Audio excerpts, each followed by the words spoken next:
Clem Sunter, who is South Africa's future scenario or scenario planning doyen.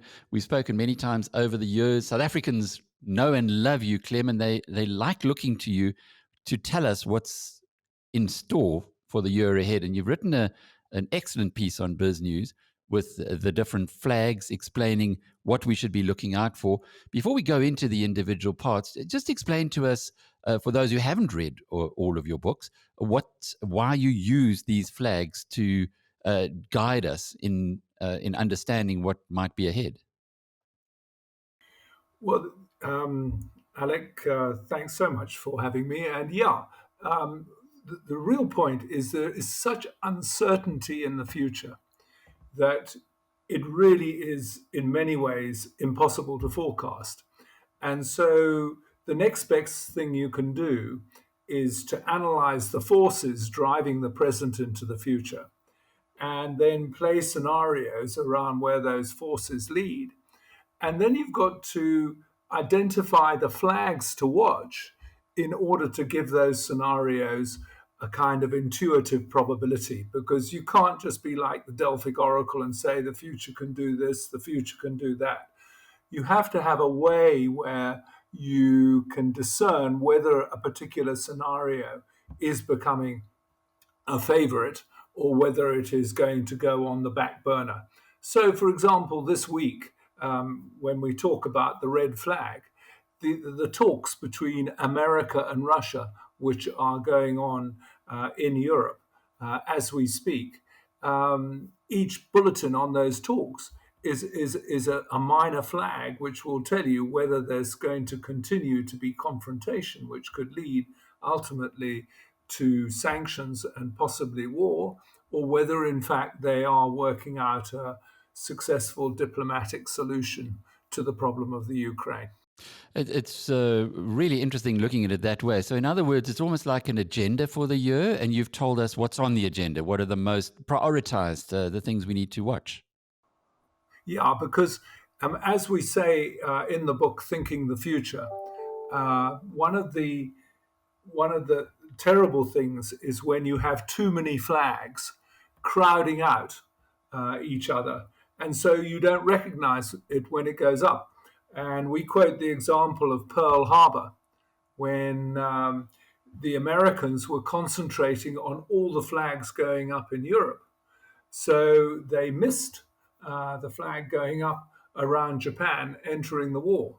And so you have to try and be selective with the flags that are really going to count in changing the future. And that's what I've tried to do in this article with the 5 flags. But obviously, as I say at the end of the article, other people will have different opinions and say this is a more important flag than the one you've quoted.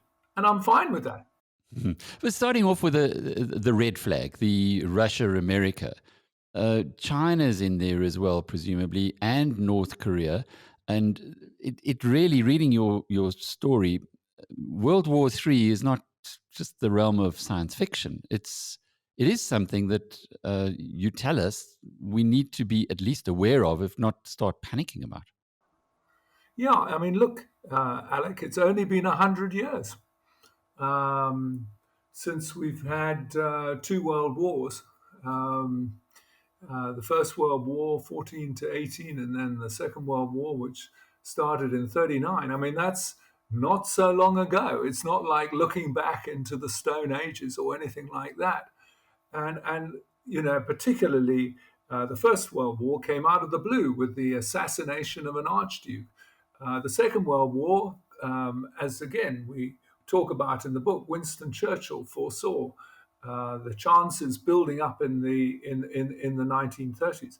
So to put a kind of Third World War scenario on the table is not being totally, impossible.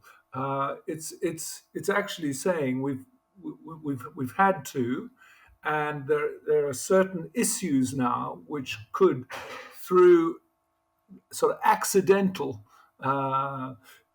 confrontation and emotion, could emerge. and you put it on the table, obviously, so that it doesn't happen.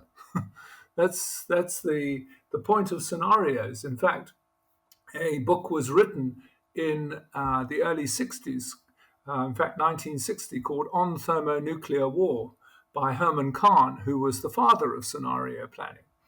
And that book played quite a role in America's thinking during the Cuban Missile Crisis in 1962, because the book clearly showed the incredible destruction that could be caused by a nuclear war.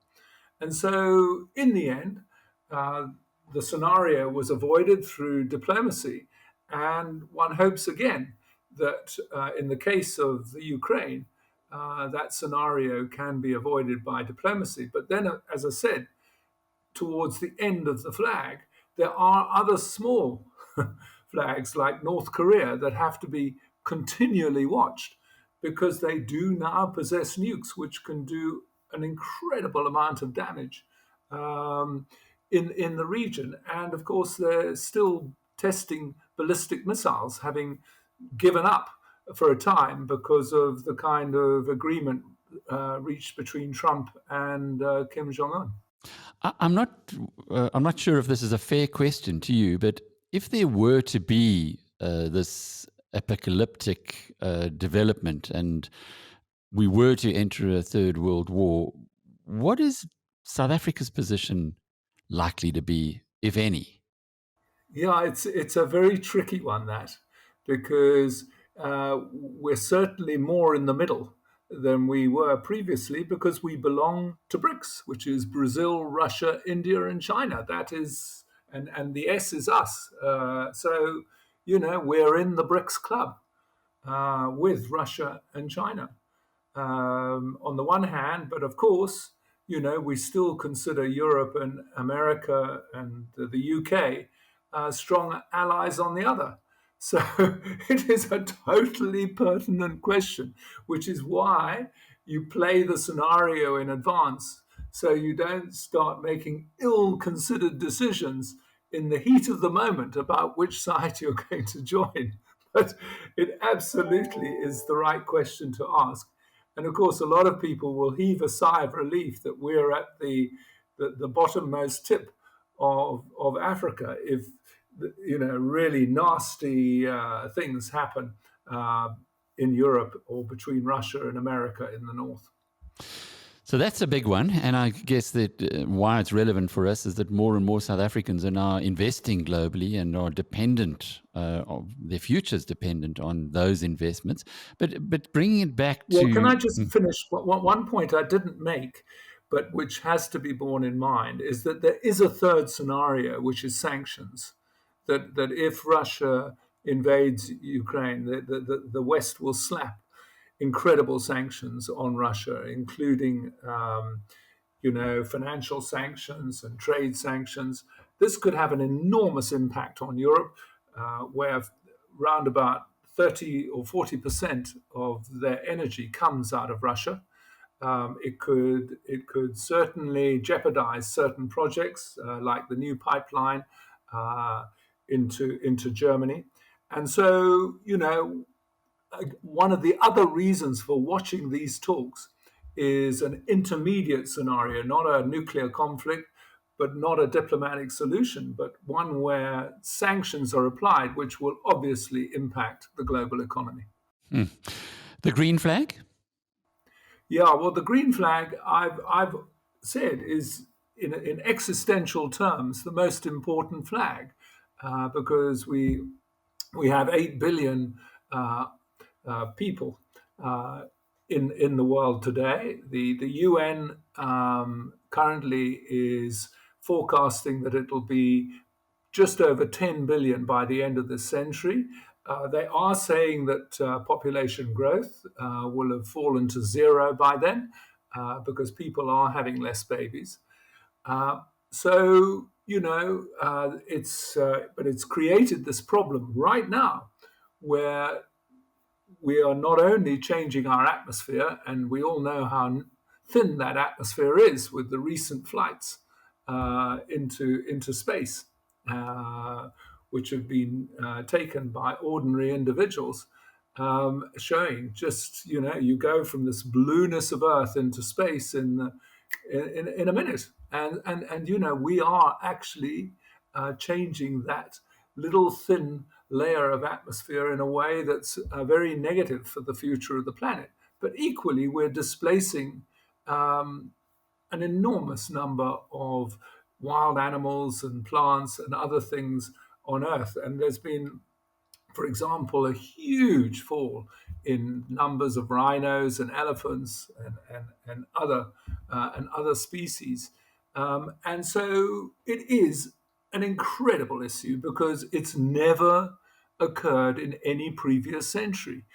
And it goes right against our natural DNA of, uh, of doing everything to improve material prosperity and economic growth. I mean, even the Chinese have ditched their one child policy because they saw the problems of developing into a middle aged nation with fewer and fewer young people coming through. And so they've ditched it. And so it is a really tough flag, the green flag, to concentrate on now because we've got to do things which, we're just unaccustomed to doing. And yes, hopefully, technology, like with the pandemic, in the form of vaccines, but technology in the form of renewable energy will come to the fore. But as I said in the book, we haven't even started in terms of the detailed analysis of each chain in the link of all the new devices that we're going to use, like electric cars, which use lithium batteries. Has anybody really looked at where we're going to get all the lithium from and what that's going to do to the environment and the places where the lithium is? And equally, if you read quite a few scientific articles, they will say recycling lithium is very different to recycling glass or plastic or anything else. In fact, it's very dangerous. So I don't think we've even begun to really understand what we're going to have to do to A, protect our atmosphere, and B, protect the diversity of living things on this earth. So lots of flags to look out for there. You did mention the pandemic. I ran a piece this morning from Nobel Prize winner Dr. Luc. You'd know his surname, can't remember. I don't know how to pronounce it, but he said that with Omicron, the whole idea of having mandatory vaccines is now obsolete because Omicron is yet another development. So at least on that front, it looks positive. But as you say, we don't really know. In your article today on BizNews, we don't really know how this thing is going to end because we're a long way from the end of it. Yeah, look, one has to say statistically, because in terms of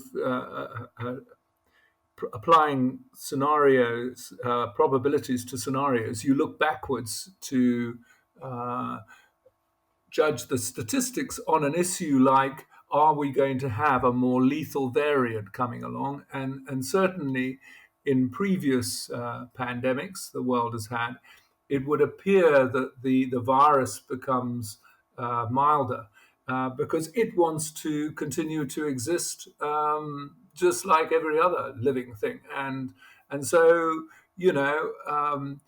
it well could be now that we're moving towards a kind of flu scenario. But, we all know that people get flu jabs around the world. Maybe we're going to have a kind of double jab to protect us against some form of coronavirus. Having said all that, Omicron appeared from nowhere. And so you cannot rule out the scenario that another variant comes onto the table, which causes a small problem. And then even another virus altogether, because, as I said in the article, there's no set period between plagues. But right now, probably the biggest issue, which relates to the next flag of inequity, which I talk about in the article, is that we still live in a highly disruptive world where so many businesses have either disappeared or are in hugely anxious conditions. Big businesses are in tourism and travel and other things. And so we're going to have to look very carefully now at things like how long we isolate people if they've caught the virus or come into contact with people who've got the virus, because that is what is really disrupting the economy. The number of people away and not sort of fulfilling their particular work. So this is the biggest flag of all to watch at the moment, is how sensible governments around the world are going to be over the next few months in opening up the global economy and not just continuing with previous measures. And I have to say, in China, they're still 100% behind zero uh, infection. And, they're shutting down whole cities still. And so, yeah, we're kind of moving into what are the scenarios on the economic front and away from the scenarios on the virus itself, except for the possibility of a new variant. It's an extraordinarily complex world that we inhabit, and these flags do help us to make a lot of sense out of it. The second last one, the inequality flag. I've got to share this with you, Clem. We ran a piece today on BizNews about a prophet from Zimbabwe who had a party in Pretoria on the weekend where they spent 1.4 million rand on mostly very expensive champagne at 10,000 rand a bottle. Didn't know you could get that stuff, but it exists.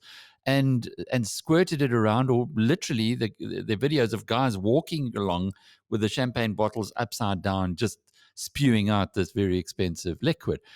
That kind of inequality it jars. But when you look at it from a more broader perspective, there are these people who, or some people who are incredibly wealthy, and then other people who are really struggling, as you said earlier, due to often nothing to do with their own capabilities, but the way that society is evolving or developing. It, it, you and for them, it must be very hard not to be resentful and angry. Yeah, and they are. They're resentful and angry. They have access to the internet, social media, and so there are quite a few movements growing to protest against this particular flag. And it was identified back in 2010, 2012, when there was a book about how we had reverted to the Edwardian era of the last century, at the beginning of the last century, in terms of inequality, because the two world wars had destroyed the wealth of the rich. And then in the 70s and 80s, you had kind of universal economic growth, which benefited everybody. But then from the 90s onwards, the return on capital has been higher than salary and wage increases. And this, then we had, of course, the financial crash of 2008, but it immediately recovered. But certainly the impact of that crash on wages and salaries has been felt even to this day. And so, yeah, we're now in probably the most unequal situation we've been in for 120 years, which is not a great boast. You can say we've lifted a lot of poverty stricken people out of extreme poverty, and that's happened in places like China and India and elsewhere. But yeah, as you say, with the sort of flaunting of wealth and champagne and that kind of stuff, it increases people anger, and that then changes the dynamic of elections and everything else. And so again, we were going to have to watch this not only here in South Africa, but in the UK and America at the same time, because there is a lot of anger around as a result of the unfairness of the pandemic. And the final flag, the crowded space flag. Yeah, well, Mitch Ilbery and I put this in the book because, it is getting crowded, space, and we are we are now risking a collision between two satellites, which could cause a major catastrophe for the international communication network. And we all know that our living every day is dependent on that network. And if it goes, then banking goes, and supply chains go. All kinds of things would go. So one of the points of choosing a flag is to see whether it can really change your life for the better or for the catastrophic worse. And this is a particular flag because nobody has changed the laws on space since 1967. And we've got so much more in space than then. And one wonders when the UN or some other agency is going to get around to trying to find a sensible way of governing space to minimize the risk of that kind of collision and disruption to the international communication network. And the Chinese are already onto Elon Musk's back about this, aren't they? It's coming up more and Absolutely. more into the public consciousness. Yep. No, it's a flag that a lot of people simply don't know exists because they're concentrating so much on what's going on Earth. But there is this thing called space, and yeah, as I said towards the end of the article, who owns space? It's not just those few rich people who go up in rockets and down again. Um, it's not it should not either be a whole bunch of owner occupiers of little space stations in space and so forth. It's You've got to find some sensible version of how the world, with all its technical advances, is going to handle the problem of not allowing space to get too crowded.